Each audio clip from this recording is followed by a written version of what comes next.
You are listening to the world's only podcast about Dungeons and Dragons advice. No plan, no problem. You're alright. Hey. I'm alright. Hey. We're alright. Hey. All together. Alright. Hey everybody, welcome to No Plan, No Problem, a weekly D&D advice podcast where two dungeon masters take a mythical quest to find 3 actionable tips for you to use in your next game. I'm your dungeon master, Anto. And I cast Lightning Bolt, Matthew Perkins. You can find me across the internet at icarus-games.co.uk. And you can find my stuff over at matthewperkins.net. So today, Anto, we are going to be talking about Sorcerers, also known as Sorcerers. I just said it wrong for a bit of a joke for you. I'm trying to be funny. So we're talking about Sorcerers. And Sorcerers are a very special kind of arcane magic user. This is a class that players can use to roll their character through the world, right? Mm-hmm. So arcane magic, like wizards, like bards, okay? They're casting lightning bolts, they're casting fireballs, they're doing all the classic wizardy stuff you'd expect them to do. But the difference is that sorcerers get their magic intrinsically, sometimes from birth, sometimes from some magical accident. But it's not like they're learning it from books. Instead, they're kind of making it up and working it out on the fly. So it's a kind of raw style of magic. Now, the cool thing about sorcerers mechanically is that they have a feature called spell points, and it kind of lets them fiddle with the rules a little bit. Sometimes they can cast more spells than they should. Sometimes they can replenish spell slots when they shouldn't be able to. They get to play with the actual balance of the game the most out of any caster. So that's what sorcerers are all about. Now, Anto, who is the adventurer that's going to help us with our first tip? So the adventurer helping us with our first tip is Mechanical Potato on r/D&D over on Reddit. And they ask, what are the 2 most potent metamagic options for a sorcerer? Okay, Mr. Potato, Mr. Mechanical Potato Head. I get the feeling that this person is asking this because sorcerers get to choose 2 options called Metamagic as soon as they unlock it. And these are the ways that they kind of bend the rules. You can do all kinds of stuff with it, right? You can get one where it's called Subtle Spell, so that you no longer have to make a sound when you cast spells, so maybe it can't be counterspelled. Or there are other ones where it's it's Careful Spell, right? So when you cast a fireball, you can spend more sorcery points and you can make it so your friends succeed on the saving throw. So they're trying to work out which of these the most powerful, did it say, specifically? Yeah, I think what they're trying to get at is what 2 options should I pick? Yeah. Okay, well, whatever you want is the answer.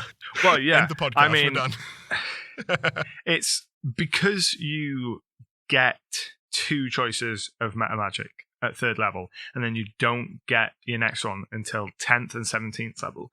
I think they want to know what's kind of the most versatile, or what are the 2 best options to take at that 3rd level that are going to carry you through until you start getting more options. Well, hey, now there has been a book that came out, right? Tasha's Cauldron of Everything, where they have the optional rule where they say every time you level up, you can, if you want, you can swap out your metamagic. Mm-hmm. Now, I love that kind of stuff. I love kind of non-permanent choices because I hate feeling locked in. I don't want to feel trapped by my character.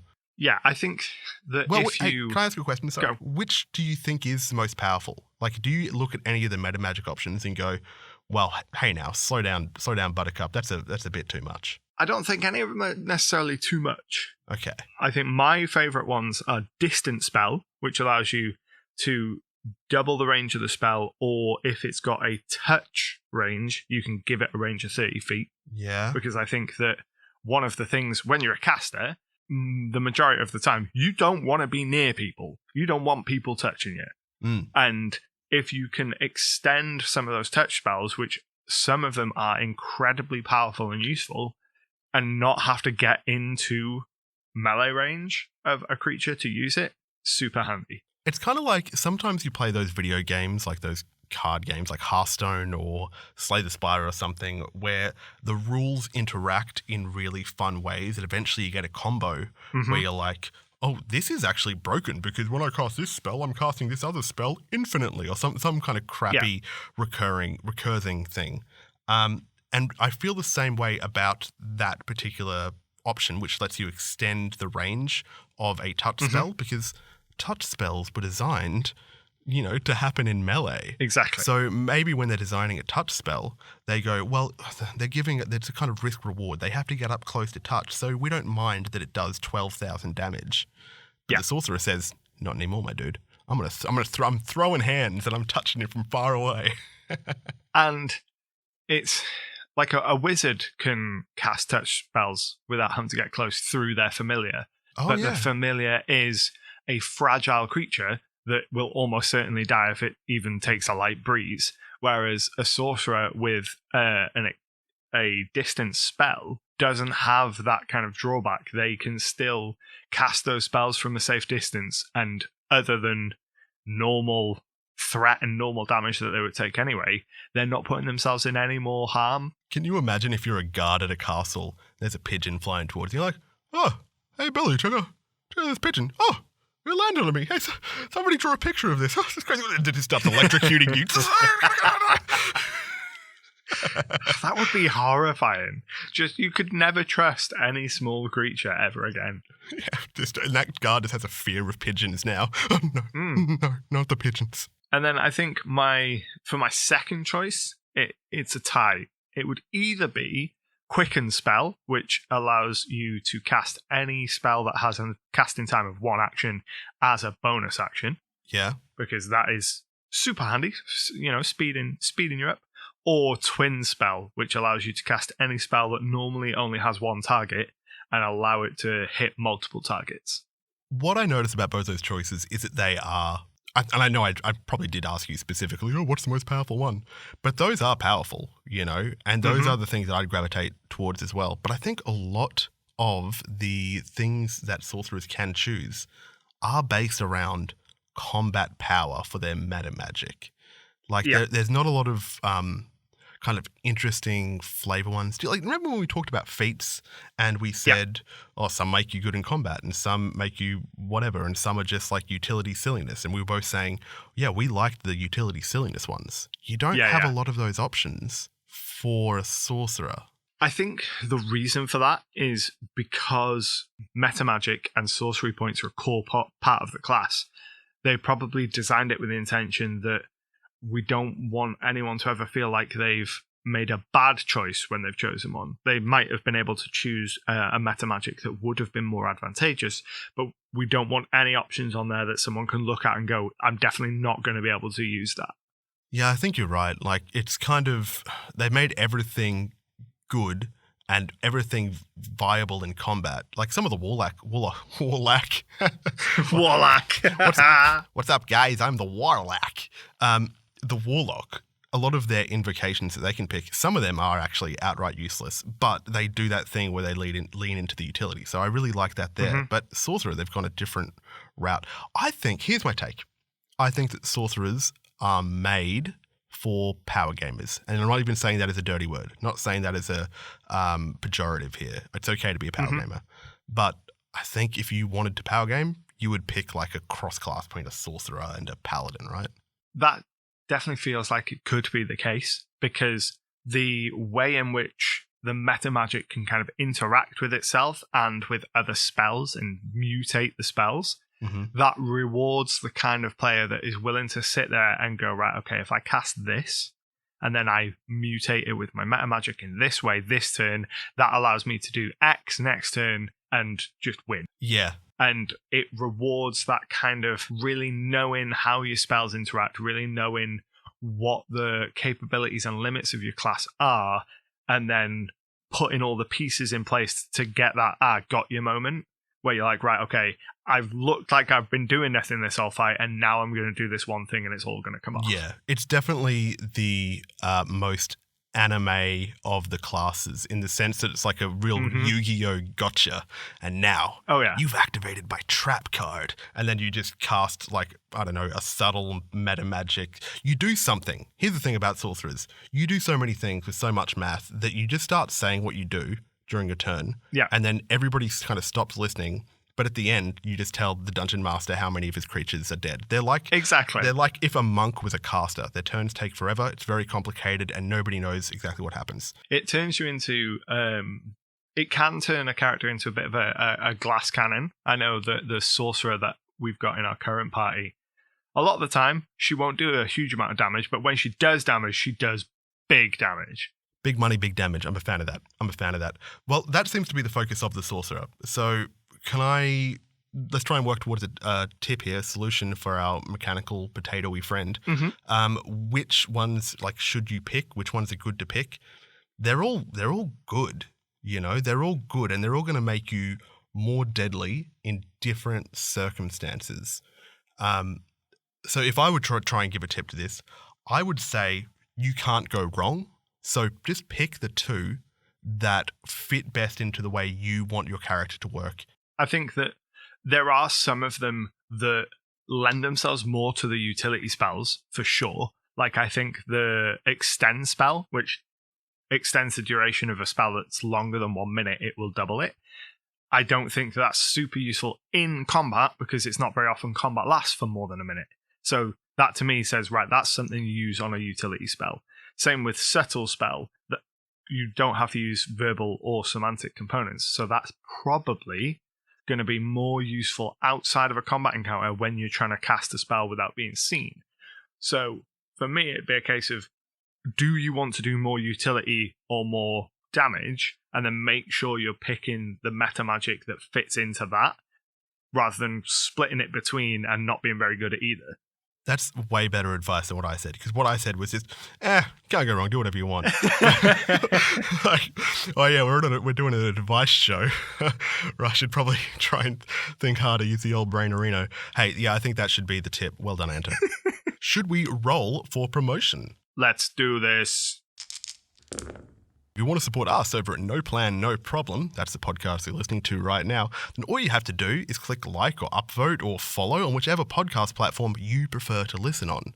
And remember, if you're listening on Apple Podcasts, for every 20 5-star reviews with a comment we get on Apple Podcasts, we will release a special, exclusive, behind-the-scenes something from Patreon. Normally this stuff is locked only for patrons, but we will make it public for you, for everybody. You can show it to your dad. He'll love it. You'll show it to him and he'll go, son, what is this? Why are you bringing this to me? And you go, Dad, look. Look at it, Dad. Look. And he'll go, I don't understand why you've brought this. And then he'll go, oh, I see it now. I love you, son. Thank you for showing me this. And it's all because of No Plan, No Problem. All right, let's get back to the show. What a heartwarming moment. Was that too strange? I think that might have been too strange. Anto, what is our breakout segment for today? What are we doing? So I thought it'd be cool today to kind of go back to Stats Town. They're letting us back into Stats Town. Yeah. They've revoked our ban. That's nice. I didn't think we were welcome there anymore. And we can kind of figure out some new wild magic effects. So wild magic is one, in my opinion, one of the most fun parts of the sorcerer, the subclass, the wild magic sorcerer. And it's a whole table of random effects, and some of them are absolutely bonkers. So I thought it'd be a lot of fun to come up with our own kind of madness for wild magic. Oh, okay. Okay, can I lead in with this and say that wild magic has ended my campaign before? Oh my gosh. Because some of the things on wild magic, you roll an 8, it calls down a fireball on you, right? Yeah. It's brutal. So it's good stuff and bad stuff we're looking at, I guess. Yeah, right? I think that. Should we separate? Do you want to be bad and I be good, or I be good and you be bad, or do you want to kind of? Come on, let's pick sides. I thought it might be interesting if instead of kind of focusing on kind of the good and the bad stuff, we instead focus on the stuff that feels the most like the untempered schism of magic kind of exploding. Oh, okay. Some of the wild magic stuff is really mechanical stuff. You get a bonus to X, or your speed increases by Y. And that doesn't feel like very wild magic to me. I want portals being ripped open and weird stuff happening that's not necessarily bad. Yeah. Or if it is bad, it's bad for everyone. Okay, so let's put this little editorial note in and say that everything we suggest will presume that what happens in battle, and it will somehow change the conditions of that battle. Yes. Okay, here's what I'm working with. When you roll whatever the number this is, it changes all terrain within 30 feet of you into difficult terrain in some way that's thematically appropriate for that terrain. Mm-hmm. Like if you were fighting on snow, then it all becomes slippery ice, right? If you're fighting in rocks, then it all becomes like craggly and stuff. If you're fighting, I don't know, wherever, I don't care where you are, but it becomes difficult terrain, which means that when you move in it, it costs double movement. Yeah. Is that wild enough or? I like that. Mechanically, it might not seem wild, but I think that when you're flavoring it as the DM and describing things, you'd get across that image of just the raw power of the magic because you've cast a spell and then suddenly just the whole area around you has changed. It's a very visual way to show the kind of chaos of this magic. You know, we're saying wild so much. Every time one of us says wild, I just want to say wild. Like, you know, can you say wild for me? Wild. Wild. Like, I don't know. It's so fun. Wait, it's your turn. You got to make something.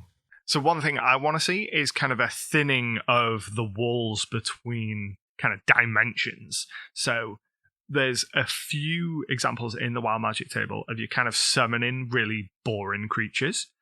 I want something much more exciting. Like you cast your spell and open like a portal to the plane of fire and summon like a magma monster. Oh, okay. And have it choose an elemental that is CR the average party level -1 or some sort of condition like that, because you don't want to have it happen at level 1 and just it murder the entire party. But something like that where you're opening the walls of reality and something comes through and it's like, oh, there's a hole here. I'm going to go through that. Okay. Yeah, I like the idea of summoning things. The only thing that I'm hesitant about that, I'm not trying to be too critical here, but the only thing I don't like about that kind of thing is that that's something that makes the combat longer. Mm-hmm. And I'm trying to make combat faster in everything that I do. I mean, depending on where you summon it in, it could make it much shorter. That's true. That is true. And also make the campaign much shorter. Yeah, exactly. I've got a fun role-playing one. Oh, yes. It's a body swap. Pick another random player, you trade character sheets for the rest of the combat. I think that is one that, provided everyone is on board, is a lot of fun. Oh, yeah. One willing participant as a player is down for that. Yeah. And I will say, I haven't actually read all of the actual official Wild Magic tables, so I don't know if anything I'm suggesting is already on there, because I specifically have never read them, because when it happens in the game, I want to be surprised. Yeah. I've read through them. The issue is there are so many of them, it's hard to remember every single one. So all my options are ones that I feel like are out there enough that they won't be on the table. Okay. Because too many of them, in my opinion, are you cast X spell on yourself. Yeah. Like you magic missile yourself, you grease yourself, you confuse yourself. And those kind of spells or those kind of effects, I don't think they're interesting. I would much rather, the next time you cast a spell, you crackle with elemental energy, like you go Super Saiyan, and your spell deals the max damage it can possibly do. Yeah. You've done something to me now. I just had an idea. Can I do another one? Go. You've done something to me. There are probably Wild Magic things that specifically say they relate somehow to sorcerer abilities. Like you get all of your sorcery points back, or you lose all your sorcery points, right? But what if there was like a Wild Magic that said, you can now do Bardic Inspiration. You can spend your sorcery points to give Bardic Inspiration for the rest of the fight. Oh, that'd be cool. Now, all of your sorcery points, if you want, they can be superiority dice from a fighter. Wild. That is an interesting use of Wild Magic. I definitely think that taps into kind of the chaos element of Wild Magic, being able to draw on powers that you otherwise wouldn't have. I think having a Wild Magic that essentially put you into a barbarian rage and turned off your magic for like a round and just made you like this swole fighter, that could be a fun inconvenience. Yeah, I actually really love that, especially because if it's like you're in the fight, right? You're the rogue and the sorcerer's over there somewhere, and they cast a spell and it fizzles, and then they just start they pick up a fallen shield and start bashing enemies with it. You're like, what are you doing? And they're like, I don't know. Exactly. I don't know what I'm doing. Because I think there's one that allows you to be enlarged or reduced. And I like that because it's a really visual thing to see a player get really big or really small. Yeah. But I'd like to see something like, oh, if you roll this result, all the objects within 15 feet of you double in size. No, none of the creatures, just the objects. So you feel like you feel like you're a borrower running among the giant furniture. Yeah, that's fun.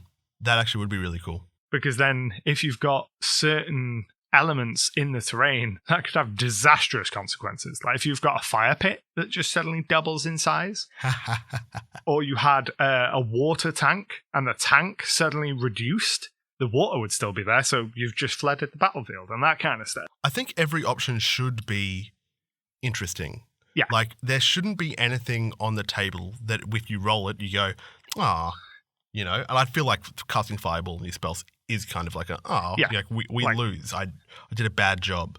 But even some of the beneficial ones aren't interesting. Like for the next minute, you regain 5 hit points at the start of each of your turn. Mechanically, that's kind of good, but it's not interesting. You could flavor it like, okay, at the start of each of your turn, 5 good berries magically fall into your mouth, and like the amount of indigestion that because a good berry is a day's worth of sustenance, a single one. Yeah, you are eating 5 days worth of sustenance every round. It's like, like you got purple stuff coming out of your nose. Or keep it so you regain 5 hit points, but have it so that at the start of your turn, you take 1 hit point off every creature within 30 feet up to a maximum of 5. Because if you're siphoning life off people and you've got someone that's down, you could kill them doing that. And that changes the conditions of the fight enough to be interesting, I think, if you're siphoning those hit points from someone else instead of just getting them yourself. Yeah,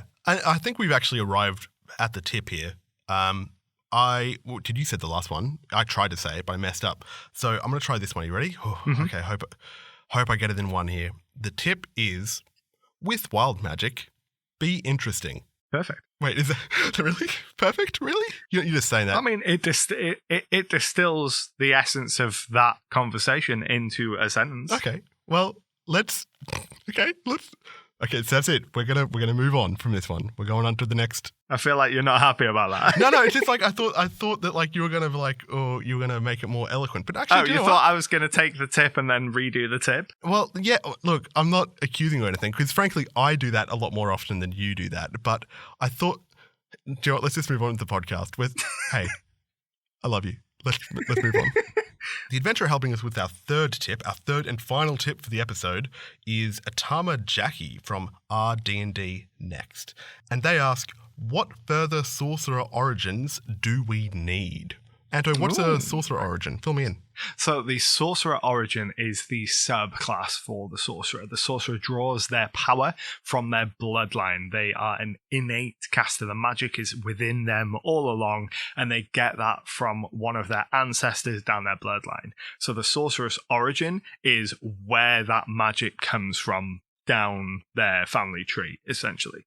And so it's still spontaneous magic, but it's just trying to work out like where that where the spontaneity comes from. Okay. So in the official options, we've got the Aberrant Mind Sorcerer. You get it from kind of Gribbly monsters. Clockwork Soul, which is more like constructy. Divine, which is the gods. Draconic, which is big old bad dragons. Shadow, which is kind of from the Shadowfell. Storm Sorcery, which is kind of from, your lightning giants and all that good stuff. And then Wild Magic, which is just the untempered schism of magic itself. Yeah. Okay.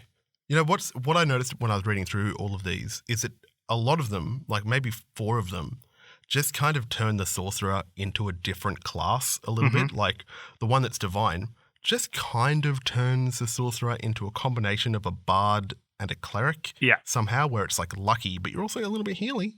Or there was another one. Like there's 2 of them that turn them into pretty much just warlocks. The one that's like they get their powers from some other worldly creepy dude, and there's another one that's like you get your powers from the Shadowfell or something, so you're all doing all shadowy stuff. So each of I guess what you could say is there are subclasses for the warlock that turn them into each of the other classes.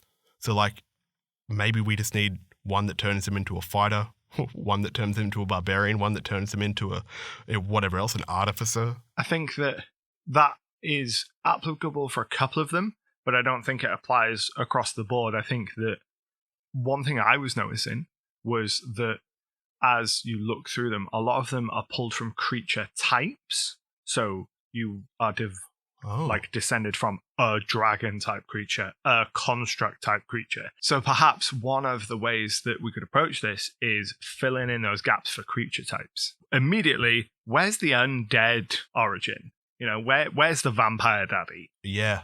Do you know what? How's this for a Sorcerer's Origin?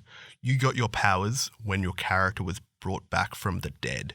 Yes. Is that cool? Yeah, I like that. What kind of powers would the one that's brought back from the dead, what kind of powers would they get, do you think? So I think they would probably get some kind of perhaps resistance to necrotic damage, maybe an ability to siphon life force, so a bite or something similar that allows them to kind of take HP back from another creature. Yeah. What about like a use for their sorcery points? Can we give them anything special for that? Let's have a think of what they could do with their sorcery points. Perhaps they could spend some sorcery points to turn to mist once every short rest, or once a day, or something like that, or maybe turn into a flock of bats or something like that. What about like they can spend their sorcery points to do something to undead? Like what if they could go, ooh, if you spend sorcery points like up to the CR of the creature that you're fighting or something like that, up with a logical limit, then you can actually turn it to your side. You can take control of a skeleton temporarily. Oh, that'd be cool. Yeah. Like, and it for the fight, it joins you, and then after the fight, you hand wave it and say, and then we put Old Yeller down. Yeah. No, I like that a lot. That's really cool. Hey, we're rad. We're doing such a good. Well, hey, let's do more creature types. Can I suggest one? Go. How about beasts? Why can't you have a beast Sorcerer's Origin? In that case, you'd be able to use your Metamagic to burst into song and declare that no one fights like Gaston.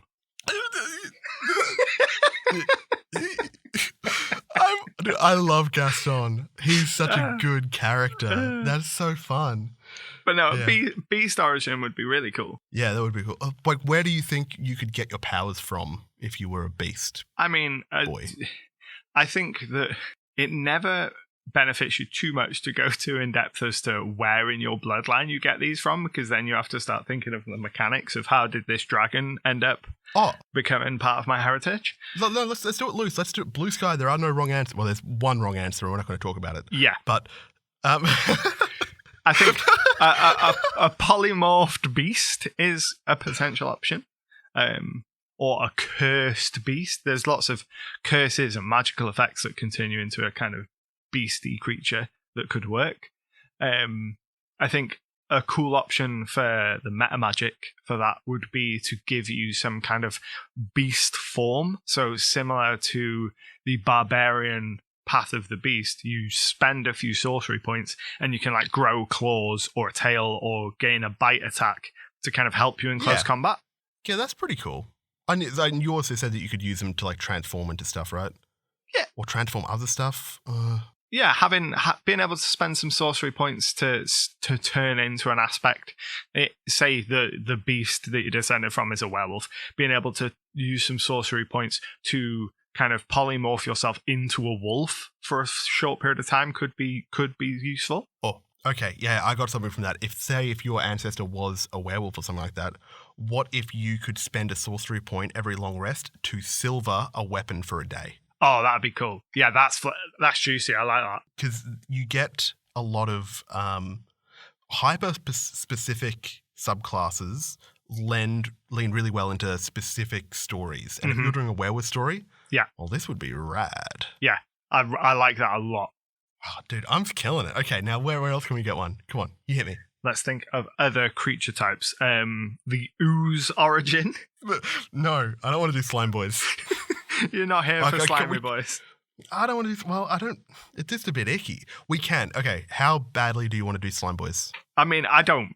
I have no affiliation to the Slime Boys. It was just the first one that came to me. It's okay if you really want to do Slime Boys. You just have to just be honest. Just tell me. No, if you want to do something that's not Slime Boys, we can do something that's not Slime Boys. I'd rather do something that wasn't Slime Boys. Then let's do something that's not Slime Boys. Now, let's do Slime Boys. Okay, so Slime Boys. Wait, someone in your past mistakenly drank a slime or an ooze. That is a much more wholesome way to start than I would have thought, but yes, I'm here for it. It's oh, thank you for making me this. I can't believe you made such a big cube of jelly. Oh, it's really tangy. Oh, it's bitey. It's bitey too. Don't worry, I'll get through it, honey. I love you. Thank you so much for making this for me. Just eats a whole gelatinous cube, and their son was cursed forever. Oh my gosh. So, things I can think of in terms of kind of slimy powers. A higher level power would be able to, become amorphous and take on some of that slime boy property and slip between the cracks. Yeah. Where you otherwise wouldn't be able to. In Wales, did you get the kids show Alex Mack? The Weird World of Alex Mack? I don't think so. So Alex Mack is she's just your average American girl, right? And when she's 11 or 12, there is a crash out the front of the school. Oh no, toxic waste splashes all over her. Oh, she melts away. She's been liquefied. But it's sentient liquid. She goes under doors, she reconstitutes, and she just turns into this... She turns into this very much a 1994 CGI metallic mercury puddle that just kind of just exists on the screen. And I'd like to think that all the abilities of the Slime Boy, all the special effects are from 1994. Yeah. Everything he does is bad green screen when you're describing it kind of stuff. 100%. Okay, yeah. So I like the idea of being able to kind of reconstitute yourself and become ooze. What else could we specifically use our sorcery points for? Or would they get an extra Metamagic or something? What do we get? I think that the Metamagic would probably be tied to their slimy nature, so they might be able to Metamagic themselves to have the effects of the grease spell and kind of manifest their slime so that they're harder to kind of get hold of. Yeah, that's quite fun. Or spend a sorcery point to grease themselves as a bonus action, which will let them attacks of opportunity without having to disengage. Look, I just realized this is the worst character. He just turns into slime. He's got bad special effects. When you touch him, he's greasy to touch. Who would want to be in a party with this person? I mean, there's no personal connection to a character like that, They'd be a very lonely loner, and they'd be like, I cannot touch, I cannot feel. What is the sorcerer's spellcasting stat? What ability score do they use? Charisma, I believe. We're giving this guy charisma. Okay, here's the thing about this slime boy. He does not use charisma. He cannot use charisma. Can he use constitution or something? Constitution, I think, is their secondary stat, so constitution makes sense. Okay, and that's the ability. And even if the slime boy is quite powerful, I don't think anybody's going to play him. No. Because then you have to be a slimy boy. Have we got one more in us? I just don't think we should. I just don't think are we making the world a better place? Are we leaving a better place for our children? The answer is no, Anto. Are we becoming supervillains? I feel gross. I feel disgusted at what we've done. Well, how do we end the podcast? We need a tip. I feel really good. I think the tip should be to explore the other creature types when it comes to creating your own Sorcerer Origin and look for interesting stories that you can tell with a creature type. Yeah, that's a really good tip. I'm a little bit ashamed that the tip isn't don't invite the slime boy to your campaign, but I understand that's not as applicable as yours. I don't know. Let's end the podcast. Okay, Anto, I think you know what time it is. It's the time where you prove that you wrote everything down and I don't know why we're doing this podcast. What are the tips? So tip number 1 was pick 2 metamagics that synergize with each other and the playstyle you want to go with. So if you're utility, pick 2 utility metamagics and don't mix and match. Okay. Tip number 2 was with wild magic, be interesting.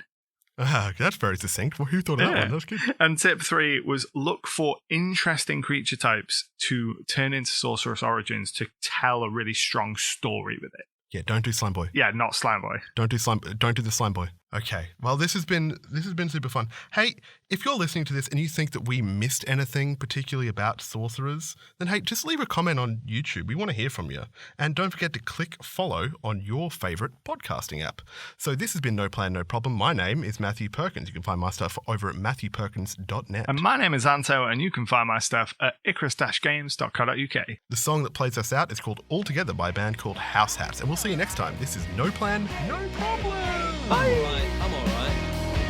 Hey, hey, hey. We're alright. We're alright. Hey, hey, hey. All together. Alright.